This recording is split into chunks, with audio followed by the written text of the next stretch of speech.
So welcome to the Empowerment, Awareness, and Action three-part series brought to you by the group A.W.A.K.E. My name is Millicent Finney. I'm one of the facilitators for tonight, and we have two other ladies that are joining. I'll let them introduce themselves in a sec.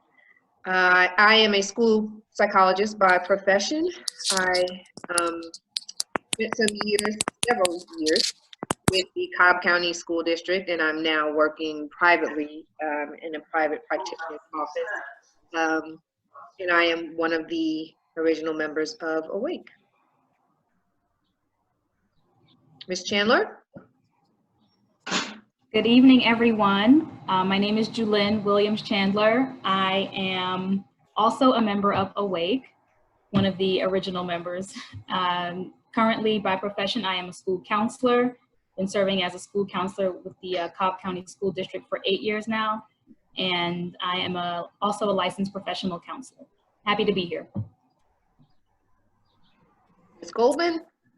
Hello, everybody. My name is Candace Goldman, and I am new to A.W.A.K.E, but grateful for the support and grateful to learn from everybody in the program. But I am also a school counselor. This upcoming year will be my 14th year as a school counselor, working in both high schools and middle schools, and I currently work for the Cobb County School District.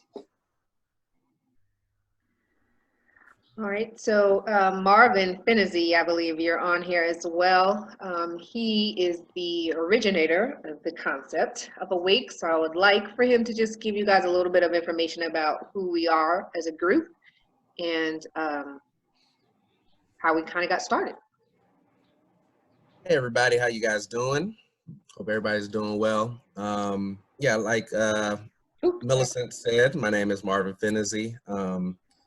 And just getting straight to what A.W.A.K.E is, on July 6th of 2016, I was watching the news and I saw the murder of Philando Castile. If you remember Philando Castile, he was the murder of a black man. He was sitting in a car with his girlfriend at the time, and he was shot by police. And his girlfriend went to Facebook Live and started recording the incident that just occurred, and you literally saw Philando Castile take his last breaths on Facebook Live. The following day, I was just, my spirit wasn't right. I was very frustrated, upset, felt hopeless. And I just wanted to kind of talk to some other people that I knew, friends of mine, and I just had to vent, if you will. So I called up several of the people that you have on this meeting, like Miss Williams Chandler, my wife, of course, Mr. Chance, and Miss Torres. We decided to meet up and just talk about what was going on. And out of that meeting, that small meeting of the minds, sprung A.W.A.K.E, this grassroots, movement of, trying to just make our community aware and empowered of the things that are going on socially. So as you can see from the name A.W.A.K.E, awareness, worth, action, knowledge, and empowerment are all the things that we try to instill in our community. So in 2016 and in the years since then, we've done things around this South Cobb area mainly when it comes to, educating not only young people, but all people about, the things that are going on socially, trying to empower everybody on what to do, how how their voice can be heard, what actions they can take. And this is just an example of one of the events that we're doing. Is this three-part series that we have here. Today we're going to start out with the emotional aspects of what's going on right now. People are going to get a chance to just express where they're at right now, how they're feeling, and then also focusing on the self-care aspect of how do we deal with the things that we're seeing. Our second part will be about just an educational session where we'll talk about the historical aspects and the political and economic aspects of everything that's going on in our country right now. And then lastly, our last session, which is a week from today, we will talk about how do we move on from here? Where do we go? What things can we do? How can we empower ourselves to act in this time of need? And without further ado, I do want to just pass it over to the ladies. Thank you.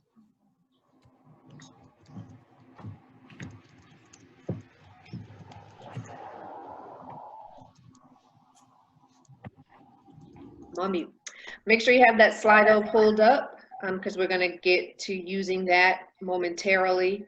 It's a real simple a real simple web site to use, but we wanted to give everybody a chance to speak and be heard, and we wanted to do it in a way, you know, that was still in order, so that everybody could be heard and it didn't end up being just a bunch of people talking over each other. So please use these Slido. So I want to start off by doing a temperature check, okay? For me, you know, we talk about what's going on with COVID-19, right? And so everybody's talking about they got to check your temperature before you can go in and make sure you don't have a fever or whatever. But in this instance, I want to check your temperature in terms of your emotions. How are you feeling in this moment in history? Okay, what's going on with everybody right now? And so we're going to use our Slido for that first part. So I want you to take a moment and with one word, describe how you're feeling about what's going on in the world right now. You can use you can reply multiple times. So you don't have to put in just once, but start to give me some words about what you're feeling. It seems like a lot of people are feeling frustrated because I see that word is really big. Anger. Some people are just exhausted with everything that's going on. Apprehensive, okay? Weary, feel like that kind of goes along with exhausted. Contemplative, okay? So some people are in a place of trying to think and figure out what's going on. The disgusted. So feelings, emotions, sometimes it's hard for people to put words to their feelings, right? It's not always an easy thing to do, to figure out. And one of the things that I wanted to make sure to point out to us is that, you know, there's a lot more words about feelings than just being angry, happy, sad, you know, afraid. Feelings are complex.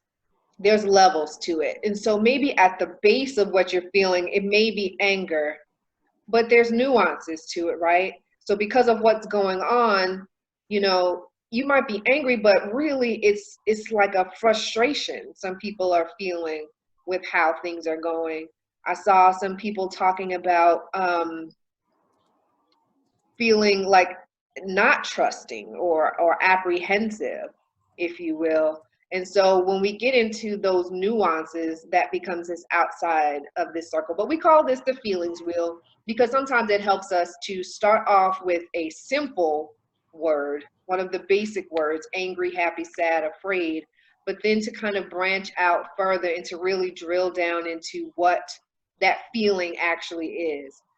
We can also use our bodies to help us to understand how we're feeling. Our bodies give us clues about our feelings. For example, I know frustration was one of the big ones, so I'll talk most about anger because frustration is one of those words. But one of the signs that you may be feeling that way is you may be walking around with your shoulders tight, your fists clenched, you may feel hot, have an increased heart rate. You may find yourself being real irritated by like simple things, you know, somebody may come in and like slam the door and you might go off on them. It really has nothing to do with what they just did, but you already have these feelings built up inside of you. So I'd like to give some people an opportunity right now to just tell us a little bit about how you're feeling in this moment. If somebody wants to share, go ahead and use the hand raising feature in the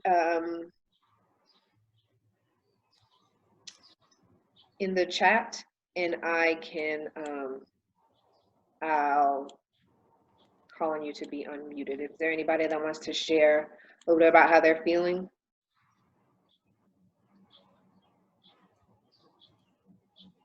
Can't see everybody. So somebody that said apprehensive, would you mind telling me who was it that said apprehensive?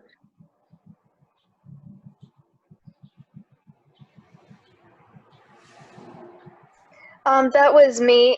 Can y'all hear me? Mm-hmm.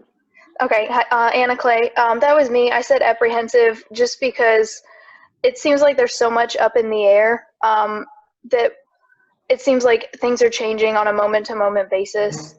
And so it's hard to know or make any predictions about what's going to happen even in the next day or so.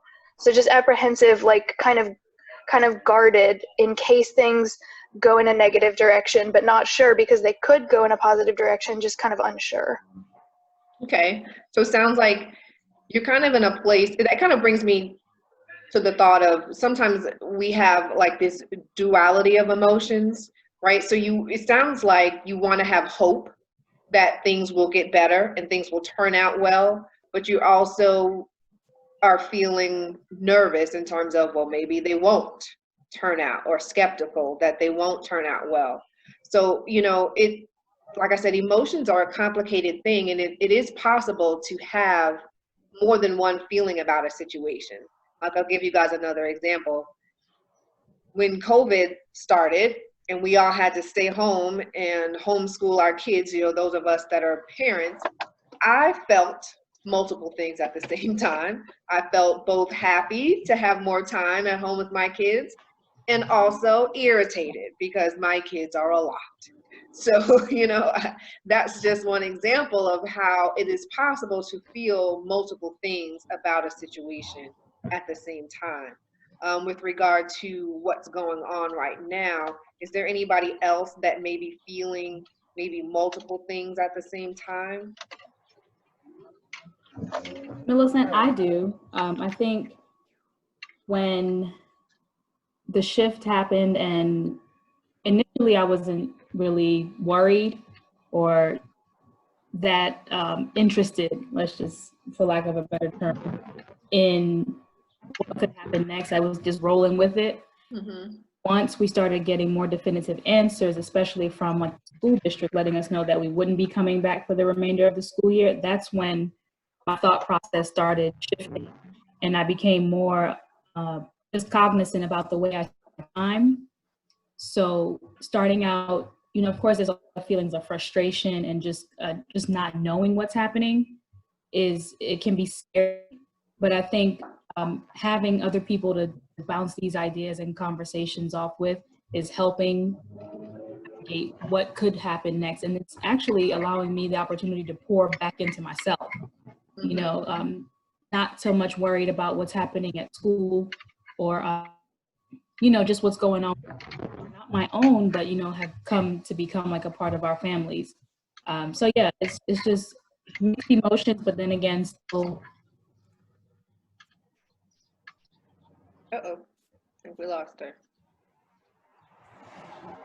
Anybody else have anything they want to get out, any kind of feelings that they want to express? It does not have to be just about race, even though I know that's the topic, but it may be about whatever else, is going on in terms of COVID, maybe a combination of the two. Miss Wendy, I see your hand is up. Yeah, hey, thanks, Millicent. So I know that with the George Floyd situation, at the onset of that, I literally felt traumatized. Like, I need to book an appointment with my counselor and have a conversation, because watching that video over and over and over again, having it played on the media, social media over and over again, was traumatizing.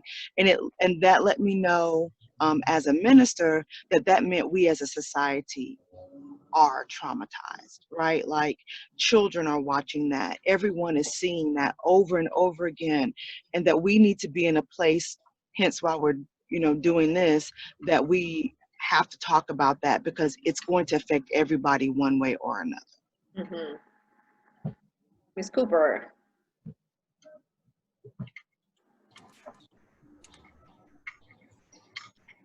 Hey, yeah, I think for me, it's been a kind of a fluctuation of a lot of different emotions, and just allowing myself permission to feel what I feel in the moment and move, through it and past it. I've been on the road for the last week, and I've been in several different cities, and the energy of those cities fluctuate as well. So for example, right now I'm in Louisville, and walking down the street, seeing Breonna Taylor's name, it brings about so many emotions and frustrations, but just really giving myself space to feel whatever it is I feel in the moment. Yes, I'm glad you said that. It is very important for us to acknowledge how we feel, whatever that is, even if we feel uncomfortable, because it really is okay to feel your feelings. I know sometimes in society we're told we have to hide that, we have to, do that in private. But in this moment, in this place where we are in society, I think that this public healing and this public outcry is really what's going to move us forward. But just as we are individuals, we need to be mindful of how we feel, accept it, feel it, and move through it. You can't get to the other side unless you move through it. There's strength in vulnerability, okay? So as we are, continuing this process and going through the next parts of the series, I want to challenge you all to examine and take notice of your emotions and how you're feeling at different points and how that changes throughout. I'm going to toss it over next to Ms. Goldman. All right. Thank you. That was a great job. And I'm proud of you, those of you that shared. Thank you for talking about your experiences. This conversation is absolutely necessary right now. It is absolutely necessary. And I know that I do not share the lived experience of racism as a white female. But I also want to let you know that, I'm here to learn, I'm here to listen, and I'm here to support. So I'm grateful for allowing you guys to let me be a part of this, to talk a little bit about ways to take care of each other right now, because that's very important. We can't forget about that. And segueing into kind of naming, Millicent did a great job of naming emotions. We also have to name what is happening. And thanks to Miss Wendy, she did a great job. She called it what it is right now. It is trauma. We are all, not just a country, as a world, we are experiencing trauma, so it is important to call it what it is, which is, it's a traumatic event. And they consider witnessing or experiencing an event that poses a real or perceived threat of death, serious injury, or some kind of violation is considered trauma. And that is definitely what we are going through. So as I mentioned, how you feel is real. This is a traumatic experience. Next slide. So as we talk about kind of what we're going through, we are experiencing not just, Sorry. Oh, no worries. We are all experiencing different types of trauma. So when you think of trauma, sometimes you just think of like personal trauma, like when you've gone through something personally, but that is one part of it. When you're hurt personally about what has happened and scared about what will happen, that goes back to the apprehensive, like what's going to happen next, the unsure, trying to figure out where we stand, what to say, how not to say the wrong thing, there's a lot of that personal trauma happening. And then, as we mentioned before, this is societal trauma. We are hurting for our communities, concerned about lives, police brutality, healthcare, the reality, inequality in our country. And, some people are just becoming aware of that. Other people have been fighting for this forever, so it's, that is a societal trauma that we are going through. As educators, we talk about, what we see, the inequality in education.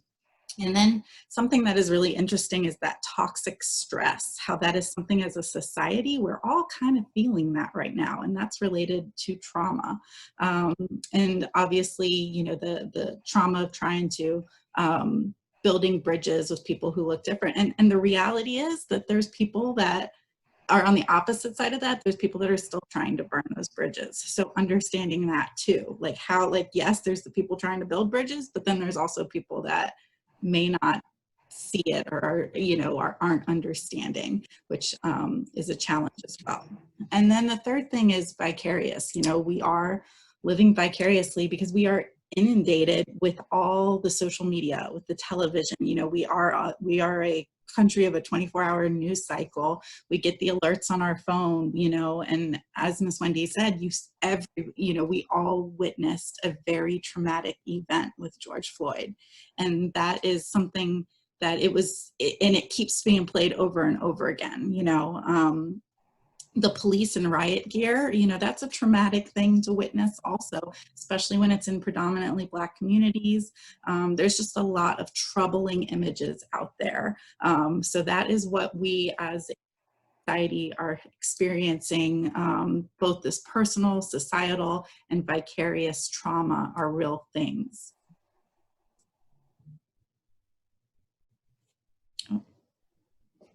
And then I do want to touch upon racial trauma, which, as I mentioned, kind of that toxic stress comes along with some of this racial trauma. So stressful impact or emotional pain of one's experiences with racism and discrimination.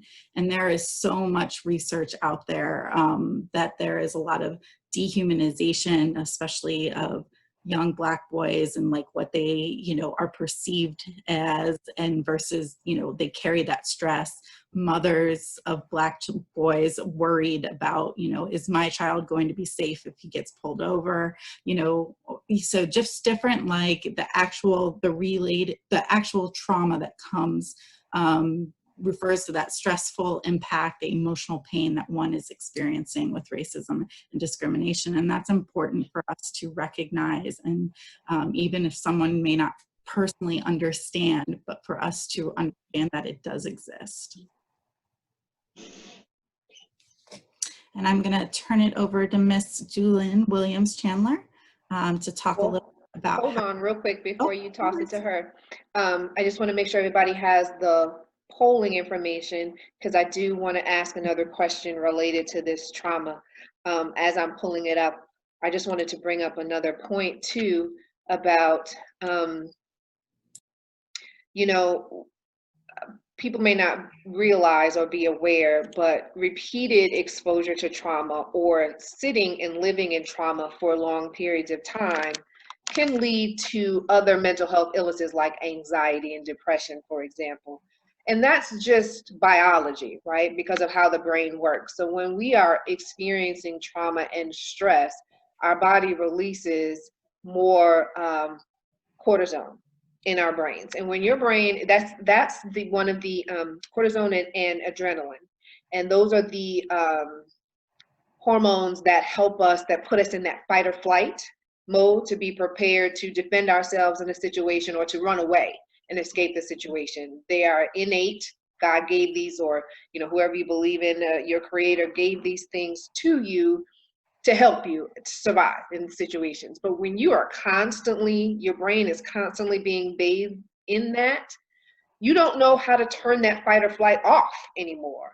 So that is what anxiety is, that constant feeling of, oh shoot, something's getting ready to happen, I don't know, you're constantly in that fight or flight mode. So if you find yourself experiencing that or feeling like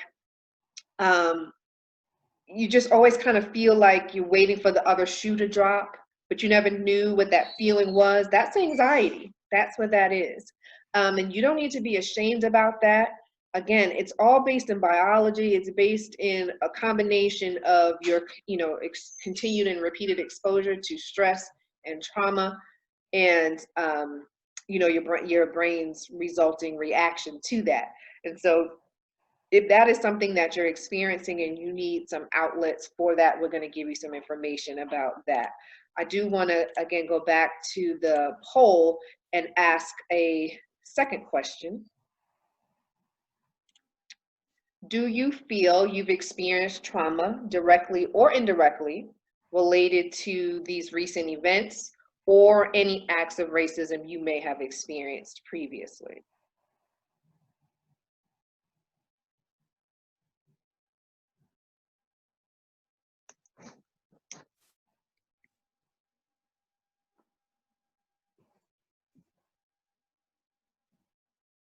So I see a lot of people have said yes, few people have said maybe.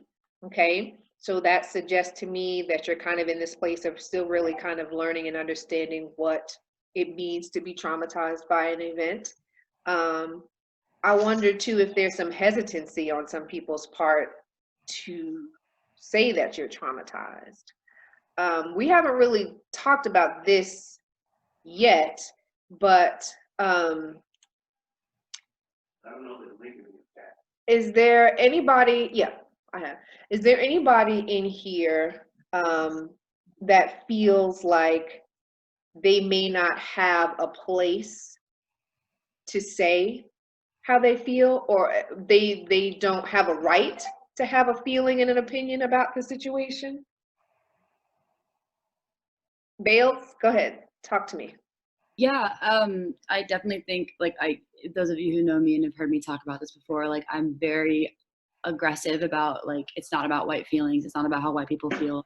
And I think that's completely accurate. Like, I think the whole situation isn't, but that's also a difficult thing because, you know, I mean, speaking for myself personally, and I don't want to like take up time from this, but, you know, being at protests for the past several weeks and seeing police in riot gear and seeing, like, going into a city that you grew up in and like having it literally be turned into a war zone, and like experiencing chemical agents and experiencing violence and just like in a huge like mass situation is a lot. And so it's kind of a hard thing to balance between like understanding that I'm gonna have like feelings about things because I'm a human being, but then also not feeling guilty for having feelings about it because like I'm very much the person who's like, well, you don't, you know, white people need to get over it because it's not about us and it's not. So it's definitely a hard thing to balance, and I'd never want to like put it on anybody else because I don't want to take away from the situation and like the importance of what's happening. So I think it's definitely it's an odd thing to balance. Mm-hmm. Yeah. Thank you for sharing that. And that's kind of what I was getting at, what I was wondering, because, you know, I've had conversations with some other white friends of mine, white colleagues who feel like they don't know what to say. And so it's kind of like, well, we start to have these conversations and I see people retreat because they don't know that it's okay to have a feeling. It's okay to not know what you're feeling. You know, whether you're white, black, purple, yellow, green, everybody has feelings. Everybody has perspectives in a situation. And so in this moment, it's the only way things are going to change is if we all work together towards a change. And that requires everybody to be present in the moment. And to be present in the moment, you have to acknowledge that you have a feeling, one way or the other, good, bad, indifferent, about what's going on. Sometimes you may have to confront that feeling in order to move past it and have a change of opinion or a change of heart about a situation, but you can't move forward if you don't confront that feeling. So I don't know, I just wanted to say that. I'm sorry, I didn't mean to jump on your heart, Miss Chandler. So please feel free to go forth. It actually just helps me to segue into my portion of the presentation, because with us all acknowledging that we do have a voice, we also have to acknowledge that we are responsible for taking care of ourselves. And sometimes I feel like when we are so caught up on what's going on outside and what everyone else has going on, it puts us in a space where we're just too inundated. As you noticed with vicarious trauma, we become so overwhelmed that we forget, like, hey, I matter too. So just keeping in mind that your feelings do matter, your trauma, whether you realize it or not, it exists and it needs to be addressed, and it needs to be addressed in a healthy way. So, you know, just going into what that looks like, there's something, if you're not already familiar with self-care, self-care is an opportunity for you to set a personal intention for yourself. So you are responsible, and it is your right and your duty to take care of yourself. So you are committing to protecting your inner peace and just focusing on your overall well-being as a person, a member of society, and a member of your own little bubble, you know, your community, your you know, your family, whoever you click with and you mesh with and you gel with on a daily basis, it is your right to make sure that you are working towards maintaining your you know, mental health, especially. That's number one thing that you'll realize, that after, you know, building up a routine of self-care, your mental health is really what the basis of it is. So it's not really about, you know, what you're using or what methods you're using to practice self-care. It's about you making the commitment to actually be involved and take an active approach to your self-care. So just remember that, you know, as you move forward with everything that's going on in the country, and when you're processing, remember that self-care is the most important thing. Next slide, please.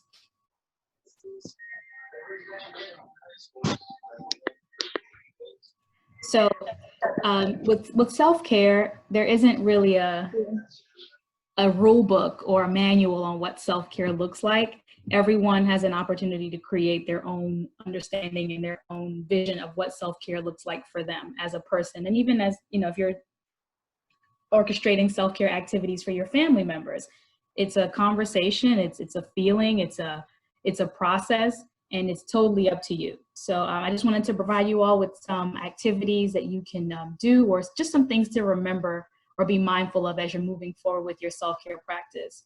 I like for people to engage in the arts. So whether you are a dancer, a musician, a filmmaker, a budding architect, if you like to draw, paint, this is what it means to engage in the arts. I mean, you could go look at, right now, of course, you know, the museums are closed, but they are offering a lot of like online virtual activities. I remember Ms. Finizzi talked about doing a virtual visit to the zoo. So things like that, things to keep you engaged and continue to build up your understanding of the beauty that's around you. You could read a book. Some people are bored at home. But there's a lot to do. So if you haven't already, you can visit your local library's website.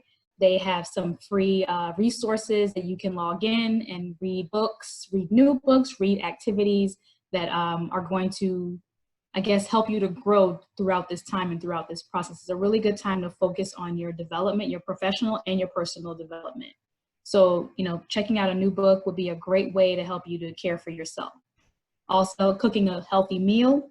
I don't know about you all, but late night binge watching shows comes with late night binging snacks. And throughout that process, you may find yourself eating a lot of junk, things that may not be the best or the healthiest options for you. So a part of self-care could be you learning how to cook a new healthy meal, and maybe just taking some time to try out some things that you normally wouldn't eat, or even a practice that you normally wouldn't try. Like some people have reverted to, you know, going vegan or vegetarian or pescatarian, setting it up to see how well you can manage your healthy eating habits. Another thing that has become a really, really good pastime of mine, I don't know how many of you are actually engaging, but spending time out in nature has been a relief. It has brought a sense of peace. And I just saw someone in the chat, Erica says that she likes to crochet. So perfect opportunity for you to be engaging in something that's not only keeping your mind going, but your hands are moving and you're staying focused on that activity in the moment, and you're not focusing on what's going on in the world around you and in the media. You could also exercise, which we should all be doing anyway. So any type of daily practice, any type of movement, dancing around your living room, taking a walk around your neighborhood. If you have weights at home, perfect. Some of the gyms are even opening and they're practicing social distancing and making sure that everything is clean and sanitized properly. Get back in the gym. Just go ahead and do it. I mean, at this point, you know, I'm working on my summer body.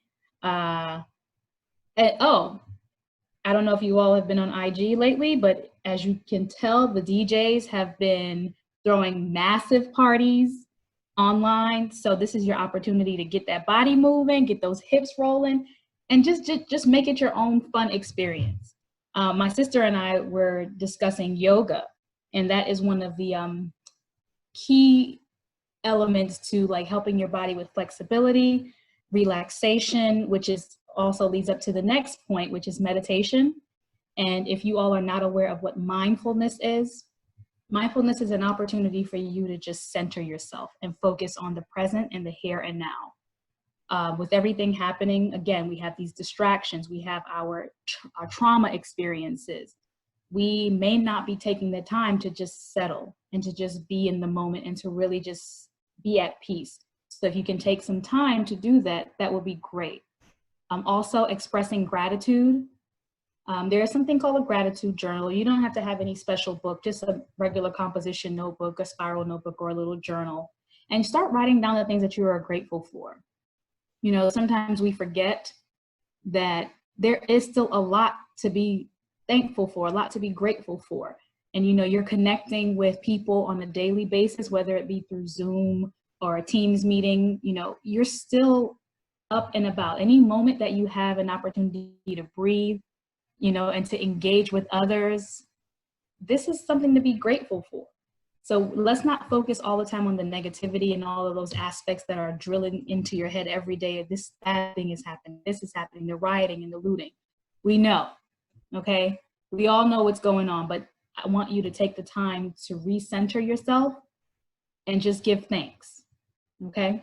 Please. So having is definitely something that I want you to consider working on if you haven't done so already. And it doesn't even have to be a journal. Maybe just taking little notes here and there, sticky notes around your place. Do that. Just to remember, hey, there is still hope, okay? And then drink your water, all right? I think the percentage is what? You're supposed to be consuming 75% of your body weight in ounces? Lofty goal. But just try, okay? So if drinking water isn't your thing, I get it. Throw one of those little juice pack thingies, the little mixed juices, the powder, you know what I'm talking about. Dump it in your water bottle and make another one when you're done with that one, okay? So make drinking water a part of your daily routine. And with that, as I say, with routine, you still want to be flexible.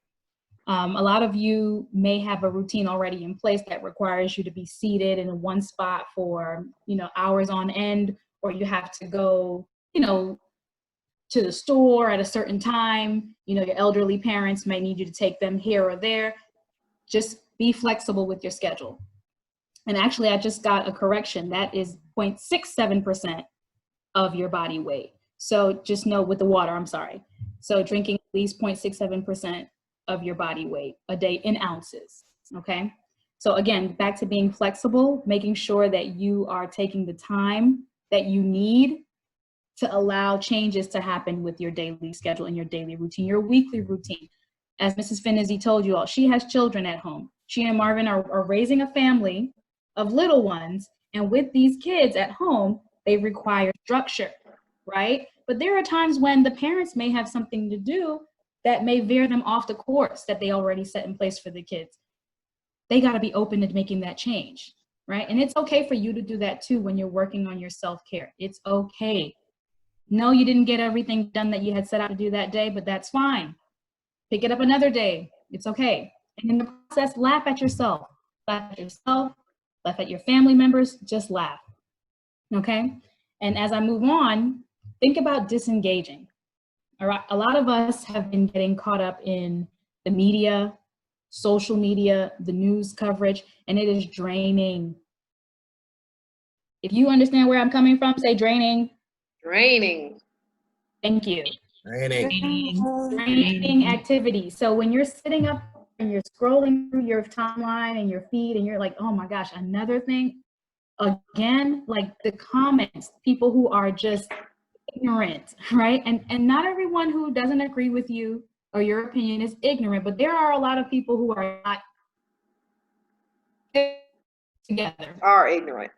You need to just take the time to just back away from it, do it. And in the process of backing away, who actually bring some positivity to your life. Don't always engage with people who are negative, who are taking you out of your comfort zone. It's okay to be comfortable at times, but when people are moving you, please let them off for a moment or two. Okay? People who are giving you life. Does that make sense? You guys hear where I'm coming from? I think we lost you for a second. Okay, I was saying making sure that you're connecting with people who are feeding you, feeding your spirit in a positive way.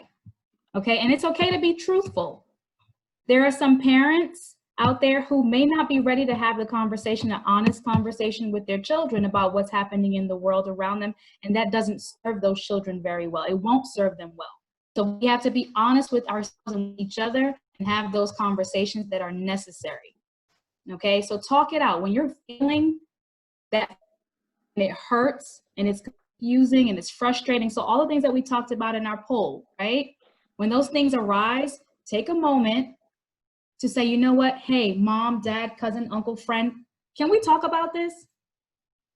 Because, hey, all that does is spur more conversation, right? It gets you to open up and you start learning things about yourself and the other person, the people around you, the people that you're to, whether it be blood or otherwise. Okay, but it's an opportunity for you to discuss things. So do it. Don't keep that stuff bottled up. Okay. Also, I wanted to just remind you all to get some sleep. Now, I know that quarantine and sheltering in place and all these other things that have been going on have probably prevented you from keeping up with a really healthy sleep schedule or pattern. So, you know, just take a moment to think about it and adjust. Okay, so it doesn't have to be perfect. Again, like I said, be flexible. So if you're used to getting 6 hours of sleep and now you're running off of 3, just figure out what you can do, you know, tweak your schedule a little bit to make sure you're getting that adequate amount of sleep on a daily basis, okay?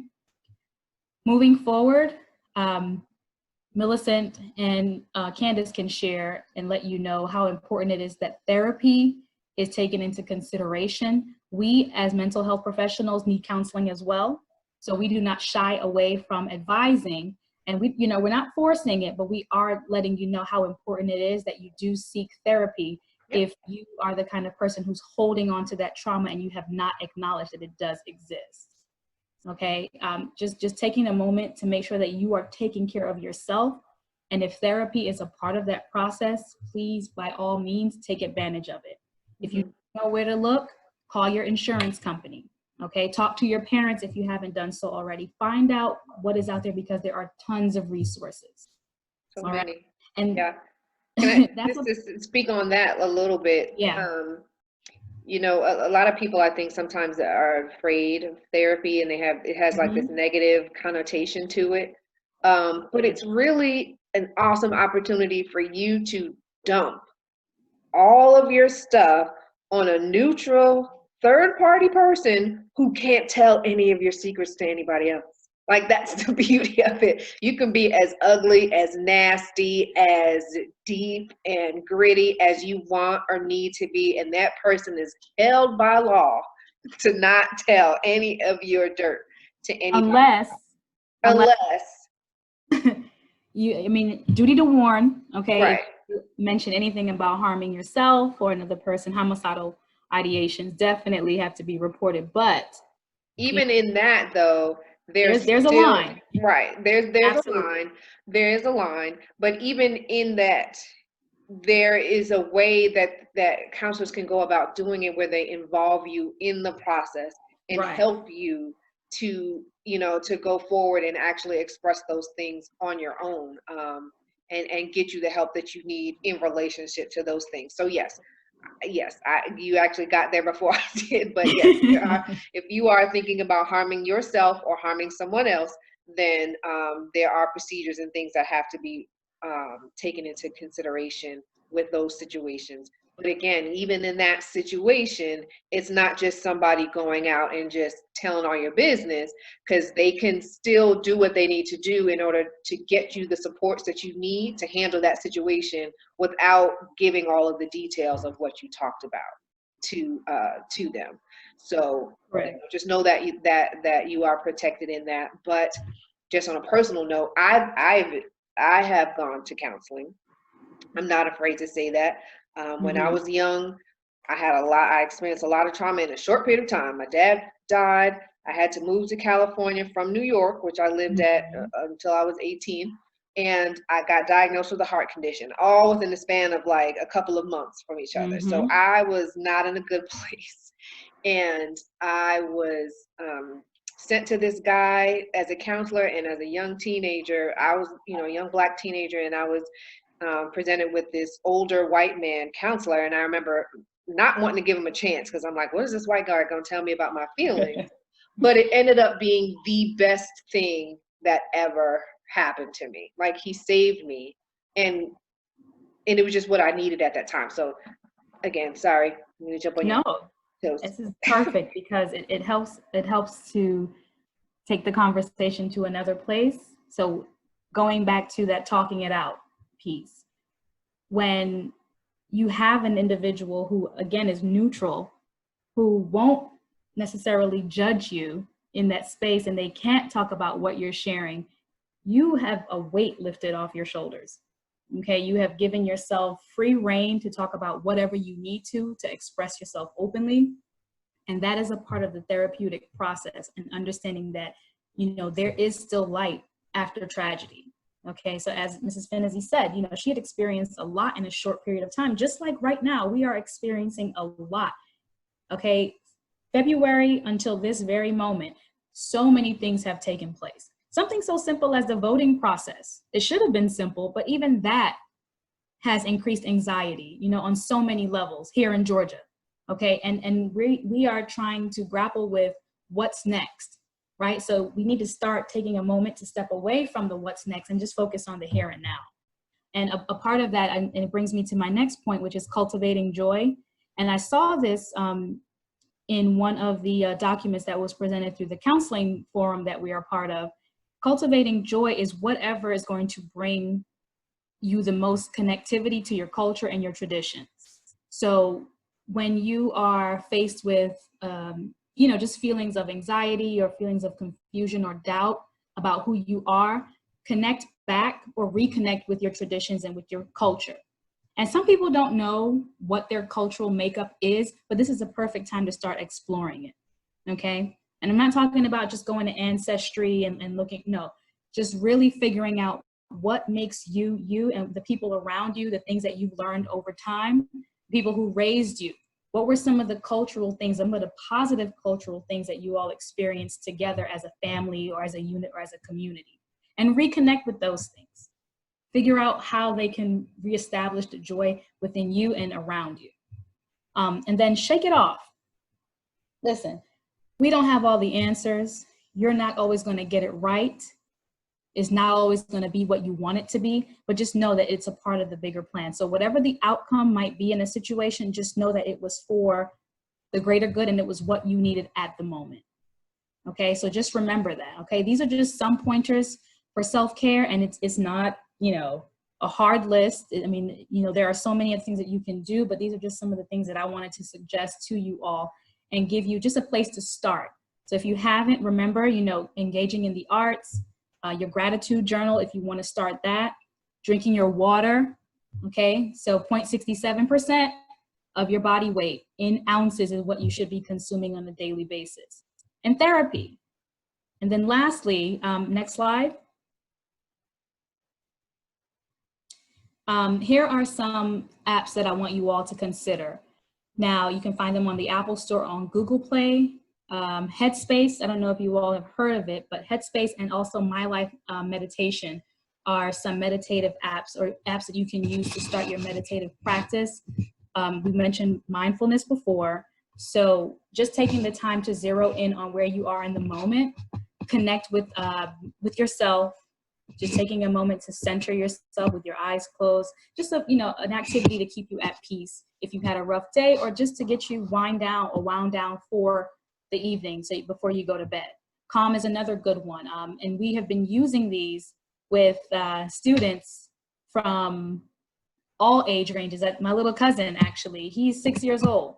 He has Calm on his phone. So yeah, even down to the little ones, they're using it and they're getting engaged in this whole process of, hey, I got to protect my peace. All right. And then Alice Walker, this quote spoke to me, and I wanted to share it with you all. So when you're in that moment, when you're trying to protect your peace or even find your place of peace, remember that you don't always have to be doing something. You can just be, and that is plenty. Okay. So just sitting in your space, being alone, being quiet. All right. That's all you need sometimes. Don't feel like you got to keep going and keep moving. We all get caught up in that, oh, I got to be moving. I got to be doing something. You're good. Okay? We got you. You got you. Thank you. You're muted, Millicent. Sorry. Last poll question for the evening in relationship to what Ms. Chandler just talked about. Let me go back to the poll. Just giving everybody an opportunity to just type, what self-care activity you think you can try to commit to doing to protect your mental health during this time. You may have something that you're already doing, you can share with others. Maybe it's something that was not on that list,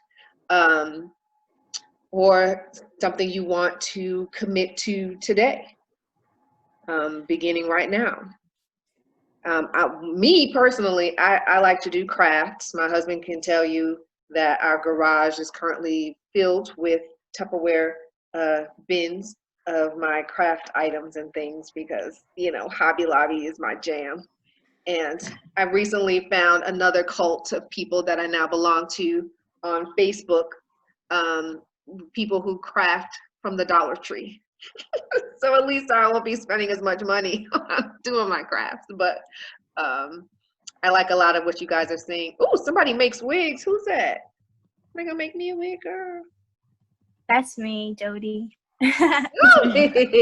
Oh man, I need to come and find you. You can help me out. We all got, since we all been in the house, the most we could do with our hair right now. It's not a whole lot. Can't go to the salon and whatnot. But I thank you all for joining us. I do want to give you guys one last opportunity before we go.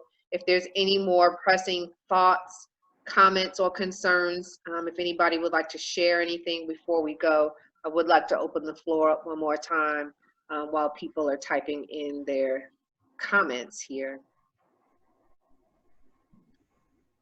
Okay. Hi.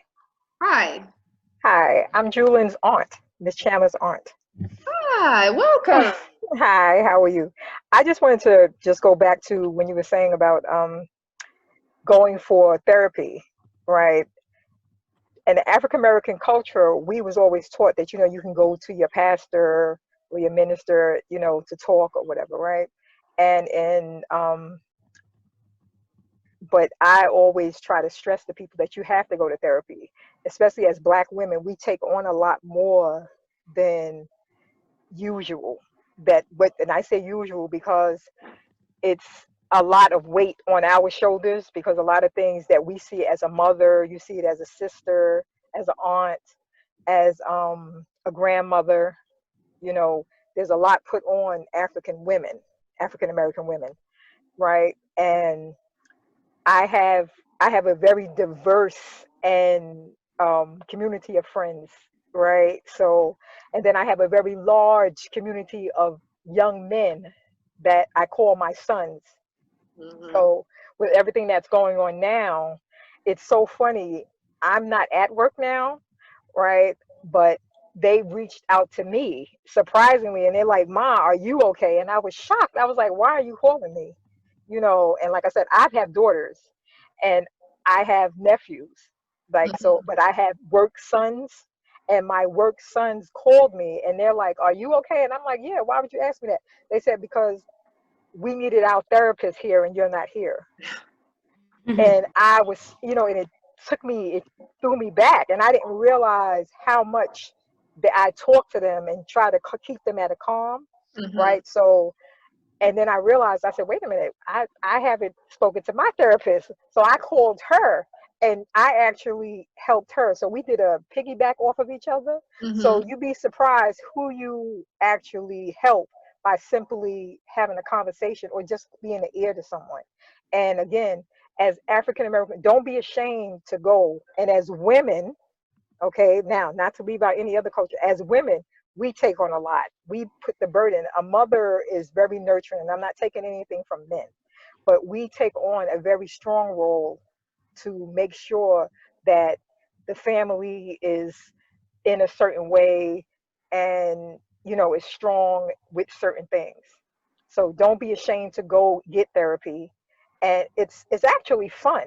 If you look at it in a certain way, it's certain things that you could say and get away with. And this is somebody that doesn't know you, and it's an outside opinion of you, you know, and you'd be surprised to take another look at yourself. Sometimes take a step back and look at how you are. It gives you a whole another perspective of your inner person and how you are. So that's all I wanted to say. And thank you for inviting me. I'll be back. I actually was making a run and I was like, oh my God, Lynn. I said, yes, I had to jump in. So I've been on this whole time, but. Thank you for joining. Anna, I see you have a raised hand.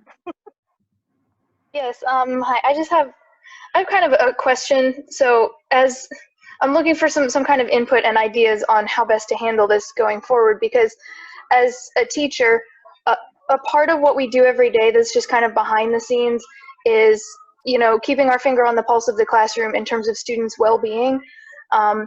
And being in the physical classroom, that's a lot easier to do. Like you can kind of tell when someone's having a rough day. After a while of getting to know the students, they get comfortable enough with you that they'll even just tell you sometimes. But the semester that's coming up, when we come back to school in the fall, do you have any ideas or suggestions of ways that we can keep in touch with students' well-being if class ends up being largely or even just partially digital? Like how, because a part of getting to know their well-being is the trust that's built between student and teacher, and that trust can't be built nearly as well digitally. So do you have any ideas for how we can kind of keep in touch with their well-being on a regular daily basis in the fall if we're not completely in person? That's such a great question, Anna. We have been dialoguing back and forth about it through our office, and the plan, I'm going to be honest with you, there is no plan. We are still trying to figure out how best to serve the kids.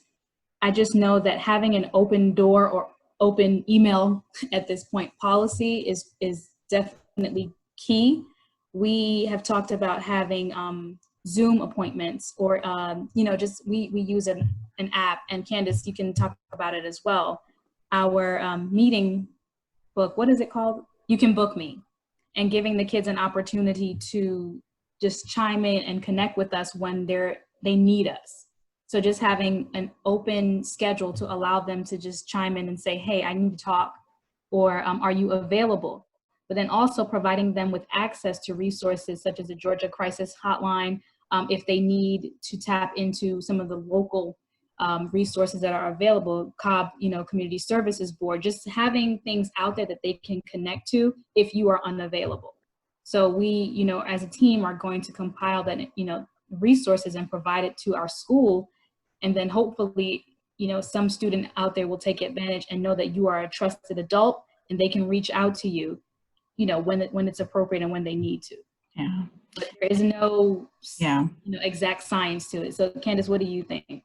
Yeah, I was going to piggyback, and that's exactly it. This is a whole new normal for everybody. But I think in the same note, and I'm going to speak to you, you know, specifically, Ms. Clay, I know you care a lot about your students. So I think that even though it's like it's something hard to do virtually, they still feel it. The students do. And even though, like, even just responding, or something we did at the beginning of the COVID situation that we got a really positive response from was a temperature check, kind of similar how we started this meeting, a temperature check where, I mean, we had hundreds of kids within the first few days fill out this quick little Google form, you know, how, like, scaling, you know, 1 to 5, how do you feel about this? And the shorter, the better, because you know, it's just like a quick temperature check. But somehow if you could incorporate something like that into a lesson, so that a student, you know, before they turn something in, give me a 1 to 5, how you feeling? And then by then you can kind of, even though you're not physically seeing that child in front of you, using that scaling could possibly allow you to see, like, wow, this kid has been at a 2 for a little bit now. like maybe I need to have a conversation with them. And that would be my first, you know, if they're at a 2, don't just be like, oh gosh, they're at a 2, I don't know what to do. Cause I know, you know, and most teachers will, like, that's your indication. Like, hey, can we schedule a Zoom appointment? Just you and I'd love to have an opportunity just to check in. And then of course, if you think it's something that needs more attention, you know, your counselors are here to support you with that. But just something as simple as that, I think, could be a quick check-in. And like I said, at the beginning of COVID, we had a huge response from students that gave us their feedback. And then each counselor followed up with each kid. Even if they said they were fine, we had like an email we sent to each, like, thank you so much for taking the time to fill out this temperature check, you know, like this survey. We're so glad you're doing okay. But if you're not doing okay in the future, here's how you get a hold of us. Here's how you get resources. So yeah, that would be something that is tangible that I would recommend. But it's not, I'm a counselor. I hate being an online counselor. I'm not going to lie. I miss my kids. I miss my kids so harder. much. It's definitely harder. It makes the job harder. It's harder to read body language. It's harder to it's hard to get a response. Yeah, it is. And everybody turns their camera off, like what's happening now. Yeah. But I'm not trying to pressure anybody to turn their cameras on right now or anything. But I want to. I agree with what you guys are saying. I think that quick temperature check, Anna, I think is gonna be the best thing that you can do, because it shows that before you get into the learning and the education and the lesson, you care about them as people. And you're taking a moment to just say, hey, where is everybody today? Yeah, all right.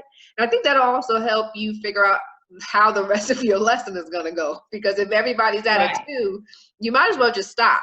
Just don't even go forward with the lesson, because you need to address whatever is going on with everybody's emotions, because they're not going to be available to hear and to take in the information. So I think that's a great way to just start off just with everybody as a human. How are you feeling? You know, and you can just have them put it in the Zoom chat. I love doing the number scale, the 1 to 5, because everybody just give me a number real quick in the chat, and then you can go on with your day. It doesn't have to be a long thing, but it lets them know you care. Those great questions. Any others before we wrap up?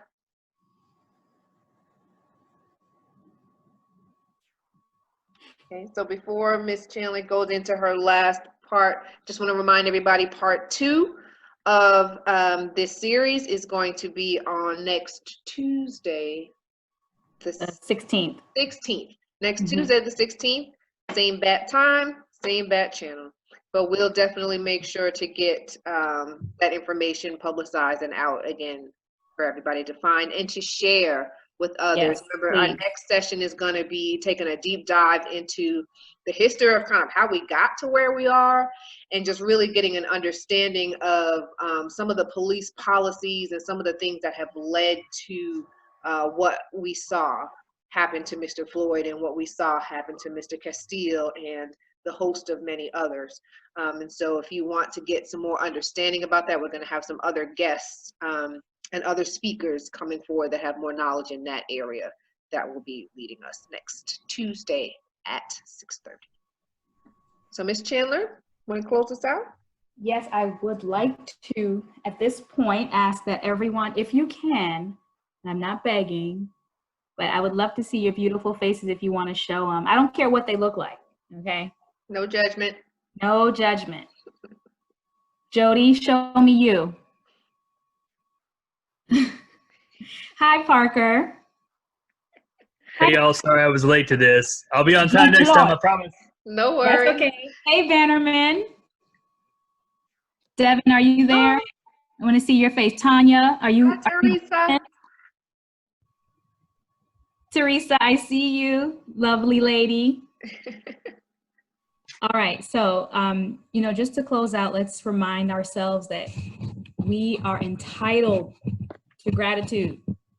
Okay? You're entitled to feel at peace. You're entitled to feel loved, respected, and cared for. So of the basis of the foundation is like, you got to care for you before anyone else can care for you. Get what I'm saying, people? Head nod. All right? You care for you. Don't worry about what anybody else has to say. You are important. Okay? You are beautiful people. All right? You are open to learning and progressing. And as you move forward in this life, don't let anyone tell you or stop you from achieving your goals. No matter how hard it gets, you're capable. All right? And you got a team of people around you. You just got to find them if they're not there right now. Okay? But find your squad. Okay? And let them know, hey, we got to do this together. All right? So as we move forward, sit up a little bit for me. Rock your shoulders. Side to side. All right, now stop.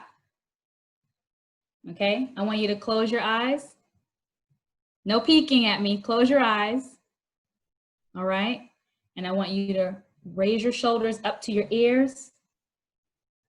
Hold it there for 1, 2, 3, 4, and let it go slowly. 1, 2, 3, 4. One more time, up to your ears, and 1, 2, 3, 4. Roll them back slowly, and 1, 2, 3, 4. Now let's rotate our necks.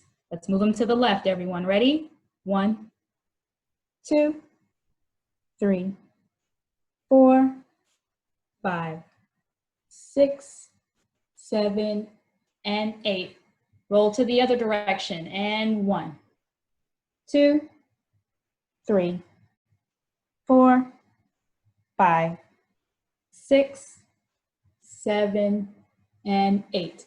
Now, as you bring your head forward, make sure your feet are planted. Put your hands on your knees if you're able. Keep your eyes closed, and I want you to breathe in through your nostrils, okay, for 4 counts. Ready? In through your nose, and 1, 2, 3, 4. Hold it. And let it out. 1, 2, 3, 4. One more time. In through your nose. 1, 2, 3, 4. Hold it. And let it out. 4, 3, 2, 1. And one more time. In through your nose. 1, 2, 3, 4. Hold it. And let it out. 4, 3, 2, 1. Now open your eyes for me. Feel a little better? A little bit more at peace? All right. Put your hands together for me. Okay. Bring your hands to heart center right here. And just affirm yourself. Okay, I want to hear you say, I am powerful. I can do this. I am fearless. And the world needs to know it. All right. Thank you, everyone. Thank you, everybody, for coming. Appreciate it. Can't wait to see you all next week. Yes, see you on Tuesday. Bye, everybody. Tell your friends, bring Good night, more everyone. time. Yeah, and bring some friends. Thanks, y'all, for everything. Thank you. Thanks for joining.